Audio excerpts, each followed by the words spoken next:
Ya, terima kasih Pak Farid. Untuk selanjutnya mungkin Pak Dono bisa menambahkan jawaban dari berbagi. Makasih Mas Wahyu. Selamat sore Mas Wahyu. Selamat sore. Belakangnya itu luar biasa. Iya, ini buku perjuangan ya Mas. Oh iya. Oke Mas Wahyu. Jadi tentu kemudian jawaban saya tidak mungkin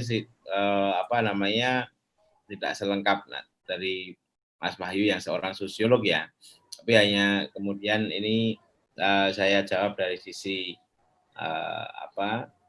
solo berbagi. Jadi kalau terkait dengan tadi ini praktek gitu ya. Jadi kalau tadi kaitannya dengan pola strategi praktek gotong royong, menurut saya kita harus melihat namanya disrupsi inovasi juga gitu ya. Tentu kemudian sebagai contoh kita harus melihat bagaimana ketika contohnya di Solo Berbagi ya, ketika saya mau mengunggah kepada Bapak Ibu donatur mohon bantuannya dan lain sebagainya. Tentu kemudian kita harus melihat traffic contohnya. Traffic jangan kemudian kita mengunggah itu pada waktu maghrib atau Jumatan dan sebagainya. Ini sesuatu yang dulu mungkin tidak ada ilmunya, hanya kemudian di praktek itu sekarang ada paling ini sekali di dalam praktek itu paling kita jumpai sehari-hari adalah di media sosial. Kita harus mengikuti itu.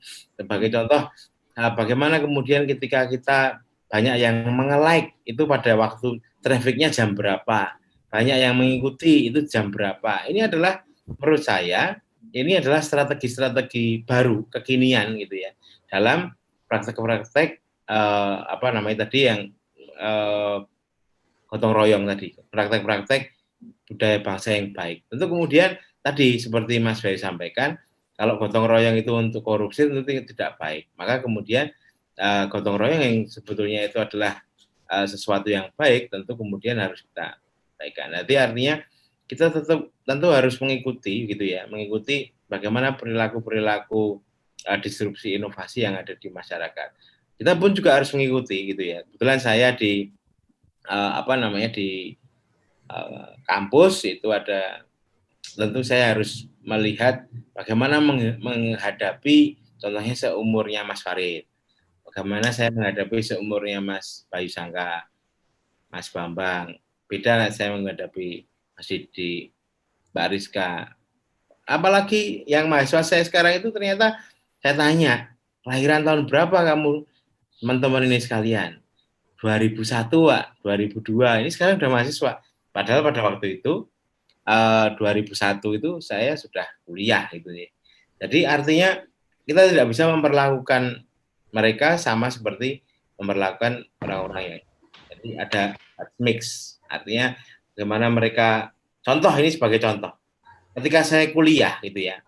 Ada kuliah, saya ada anak yang main HP. Nah, saya sebagai seorang dosen itu kan tidak senang gitu ya. Loh, Anda malah main HP sendiri, kan begitu. Padahal saya sedang membicarakan sesuatu. Apa yang kamu lakukan? Nah, ternyata ini contoh aja nih, ilustrasi. Ternyata dia, Pak, ini saya kata-kata Bapak itu sangat baik sekali, Pak. Akan saya viralkan. Nah, ini contohnya. Akan saya viralkan di dunia sosial media. Tadi saya juga tersentak, oh ternyata dia itu menggunakan HP tidak semata-mata main HP seperti generasi saya, tapi dia ingin melihat itu untuk memviralkan ada sesuatu nilai-nilai yang baik. Kira-kira kita harus menyesuaikan itu, Mas Wahyu. Ya. Okay. Terima kasih Pak Dono. Pak Dono ini juga dosen saya. Salah satu dosen panutan. Oke, terima kasih Pak Dono. Untuk yang selanjutnya dari Pak Didi, gimana nih Pak Didi pola dan strategi dalam mempertahankan praktik-praktik baik gotong royong yang sudah dilakukan selama ini di HIPMI Surakarta? 1 menit Pak kalau bisa. Oke. Matur suwun Mas Wahyu pertanyaannya. Ini seorang senior yang ini, senior saya juga Mas Wahyu. Iya. Mas Wahyu, matur suwun. Jadi poin utama bahwasanya kita sudah mempunyai tadi falsafah hidup kalau di Indonesia adalah Pancasila, ada 5 sila yang di situ memang menjadi salah satu roh untuk menggerakkan persatuan gitu ya, menggerakkan persatuan di Indonesia biar masyarakatnya yang salah satu rohnya Pancasila sendiri adalah gotong royong. Tapi kalau kita melihat dari sisi pengusaha saat ini, bagaimana Pancasila tersebut bisa terimplementasi di tingkat yang paling kecil dulu, kita mulai dari keluarga, itu paling penting. Setelah itu dari tingkat rukun tetangga, RT. Dan itu salah satu hal-hal kecil yang saat ini alhamdulillah mulai banyak dilakukan. Contohnya hal kecil, misalkan di RT saya gitu aja ya. Di RT saya itu sudah sekarang misalkan di depan rumahnya itu ada yang ngasih misalkan ada makanan di cendal-cendal ke atau apa. Itu adalah salah satu rasa gotong royong, rasa sosial untuk bisa berbagi. Tapi kalau dari sisi pengusaha sendiri, seperti tadi saya bilang, intinya adalah kalau saat ini pengusaha itu bisa bergerak dengan gotong royong. Jadi kalau pengusaha Solo itu sudah banyak yang melakukan gotong royong. Tadi Mas Gage juga sempat menyinggung bahwa yang punya mesin produksi memproduksi, yang mempunyai modal ayo dimodali, yang mempunyai pemasaran ayo dipasarke bareng-bareng. Nah, itu adalah salah satu bentuk nyata gotong royong yang kita lakukan. Jadi kita berharap gotong royong ini menjadi salah satu nanti ke depannya salah satu roh ke dalam kegiatan berbangsa dan bernegara. Ya kita berharapnya intinya adalah berbagi, itu adalah salah satu mungkin nanti akan menjadi salah satu menjadi habit, dan mungkin orang yang berbagi itu mungkin juga akan selalu tambah rezeki, selalu sehat dan mungkin juga akan selalu sukses bisnisnya insya Allah, karena dengan berbagi itu apapun akan bisa terjadi. Mungkin itu Mas Wahyu. Siap Mas. Siap. Untuk jawaban yang saya tunggu selanjutnya dari Bung Bambang. Bung Bambang ini dari senior nih. Dan BPPP. Monggo Bung Bambang. Yang punya Pancasila di Solo ini. Ngeri kan? Iya. BPPP itu apa itu, Mbak Rizka? Mungkin bisa menjawab. Mas Gage bisa diterangkan? Ya, itu Mbak Rizka harus tahu juga itu BPPP. BPP juga kebetulan Mas Didi ini juga salah satu wakil ketua di BPPP Mbak. Jadi Badan Pengusaha Pemuda Pancasila. Jadi kalau pengusaha itu punya spirit semangat Pancasila, insya Allah menjadi pengusaha yang baik. Kalau dia itu ahli di bidang medis, dia akan memproduksi obat-obatan, memproduksi peralatan dengan harga yang wajar, dengan mengambil untung, tetapi juga untuk kebaikan dan sosial. Jadi tidak mungkin dia akan memproduksi narkoba gitu ya Mas ya. Kalau dia punya semangat yang baik. Terima kasih Mas Wahyu, ini tokoh pergerakan pemuda milenial yang luar biasa ini. Kalau saya pernah tahu Mas Wahyu ini juga pernah menjadi di KSP ya di Istana. Wah luar biasa, ini buku-bukunya banyak, referensinya banyak. Kalau beliau ini kutu buku, kalau saya masih tatarannya tuku buku. Jadi banyak membeli tapi belum banyak membacanya. Sama aja. Iya, baik. Baik Mas Wahyu. Jadi tadi sudah disampaikan teman-teman, kurang lebihnya hampir sama, hanya semangat kebersamaan kegotong royongan kawan-kawan ini banyak dilakukan di berbagai kegiatan, walaupun di saat pandemi begini. Ini sebuah wujud bentuk gotong royong. Itu tadi sesuai dengan kemauan dan kemampuan. Jadi semuanya memiliki kemampuan yang berbeda-beda dan kemauan yang berbeda-beda. Kemauan dalam konteks target yang dicapai, sasarannya, itu kemauannya beda-beda. Tetapi bagi kami itu perbedaan sebagai sebuah bentuk pengkayaan. Bukan perbedaan, tetapi menjadi pengkayaan kita bahwa setiap perbedaan dari tujuan mereka itu ternyata kita menjadi tahu ada sekelompok masyarakat yang tidak pernah kita pikirkan ternyata ada di sana menjadi target dari kawan-kawan. Nah, dengan kegotong royongan yang selalu dibangun ini ternyata kita jadi tahu banyak kawan-kawan, saudara-saudara kita memikirkan hal-hal yang tidak pernah kita pikirkan sama sekali. Melakukan hal yang tidak pernah kita lakukan sama sekali.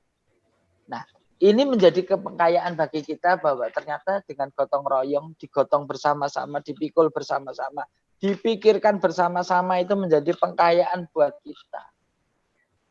Ternyata apa yang kita pikirkan dalam kepedulian kita selama ini ternyata belum sejauh seperti yang dipikirkan atau yang dilakukan oleh kawan-kawan yang lain yang mereka terjun di lapangan setiap hari. Nah ini pengkayaan bagi kita. Sehingga ke depan kebersamaan kegotong royongan ini selalu bisa terjalin satu dengan yang lain dengan baik. Terjadinya kolaborasi ini diawali dari komunikasi dulu, komunikasi yang baik satu dengan yang lain, maka terjadi kolaborasi.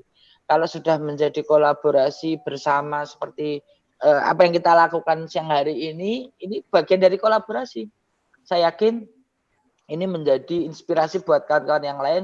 Mari kita melakukan kolaborasi yang baik seperti ini sebagai wujud kecintaan kita terhadap bangsa ini dengan bentuk gotong royong, dengan Pancasila menjadi judul untuk kita kemudian bisa melakukan kegiatan bersama dengan yang lain. Sehingga apa yang harus kita lakukan selalu berkomunikasi. Ya. Tegur sapa ya seperti teman-teman Solo Bersimponi ini, tegur sapa, menyapa satu dengan yang lain, muncullah tepo seliro, muncullah pangerten, muncullah semangat yang lain. Jadi kalaupun kita tidak bisa berkumpul bersama untuk bertemu, maka berkumpul bersama kita dengan teknologi, dengan Zoom, dengan Skype, dengan WhatsApp di grup. Itu bagian dari kita berkomunikasi untuk kemudian bisa berkolaborasi.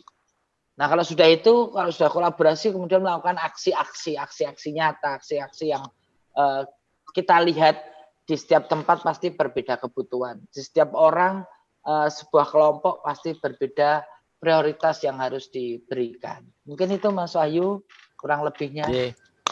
Insya Allah kalau KLB segera berakhir kita bisa berjumpa, berdiskusi untuk kemudian apa yang harus dilakukan, aksi-aksi yang lebih berpotensi. Siap Mas Gage. Terima kasih Bung Bambang dari Badan Pengusaha Pemuda Pancasila dan Komite Nasional Pemuda Indonesia. Untuk yang selanjutnya yaitu dari Pak Kresna Bayu Sangka dari Pusat Studi Transparansi Publik dan Anti Korupsi Universitas 11 Maret. Oke, terima kasih. Selamat sore Mas Wahyu. Sore Mas Didi. Mas Bayu. Oke. Yang paling ganteng. Alhamdulillah. Tadi diingatkan tadi untuk jenengan cukur gitu. Ya, semoga itu bukan termasuk gratifikasi ya Mas ya. Ya. Oke, satu hal Mas, satu kata aja. Saya jawabannya idem. Ya lah waktunya sentek. Tapi mungkin satu hal. Mungkin panjenengan bisa melihat di belakang saya, bukan karena saya pendukung Liverpool. Iya. Tetapi ini benar-benar masuk ya, apalagi di era saat ini di mana kita diperlukan kolaborasi dan macam-macam. Tapi ternyata you will never walk alone itu benar. Jangan lelah berbuat baik, karena berbuat baik itu juga akan mengakibatkan perbuatan baik lainnya, dan itu yang saya percayai. Sama juga, manakala saya diminta untuk melakukan sosialisasi pencegahan anti korupsi macam-macam dan seperti itu juga sama. Kita menebarkan kebaikan. Ibaratnya apa yang kita lakukan jika dilandasi dengan keikhlasan, insya Allah akan menghasilkan sesuatu yang jauh lebih baik. Dan tenang saja, kita tidak akan berjalan sendiri. Banyak teman-teman yang sejalan dengan kita, yang punya pemikiran yang sama, yang mensupport kita. Invisible hand, seperti yang disampaikan Mas Dono tadi. Tiba-tiba ada yang donatur dari Qatar, ada yang dari mana-mana kok bisa seperti itu. Nah, itu adalah You Never Walk Alone versi saya. Terima kasih Mas Wahyu atas pertanyaannya. Next time kita ada waktu dan kita ketemu lagi. Kopi-kopi di Solo.